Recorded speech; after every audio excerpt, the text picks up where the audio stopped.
थरड़ी मोहब्बत बरसा डोकरी तालके जे गोठ आबसाणी जा रहवासी 4 गोठाणा दीदार लाखेर, रियाज़ लाखेर, सजाद लाखेर, गुलजार लाखेर ईरान खां अची पंहिंजे गोठ पहुता आहिनि, जिन जी पाकिस्तान अचण वक़्त खां वठी गोठ पहुचण ताईं का बि टेस्ट कोन थी आहे।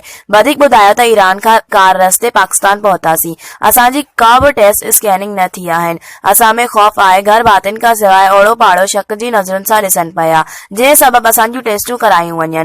रिपोर्ट अब्दुल फताह वईस जे मुताबिक़ उन मौक़े ते ॻोठाणनि ॻाल्हाईंदे चयो त ईरान खां आयलनि जी का बि टेस्ट वग़ैरह न थी आहे, जंहिं सबबि ॻोठ में ख़ौफ़ आहे। हुननि चयो त असां ॻोठाणा सख़्त परेशान आहियूं, ईरान खां आयल जे वेझो ई न पिया वञूं। हुन लाड़काने ज़िले जी इंतज़ामिया खे अपील कई आहे त ॻोठ में सिहत टीमूं मोकिलियूं वञनि। ॿी तरफ़ तालके मेहर जे MPA फयाज़ भुट्ट DC लाड़काणो सां राब्तो करे बिना देर टीमूं ॻोठ आबसाणे लाखेर मोकिलण जी हिदायत कई आहे।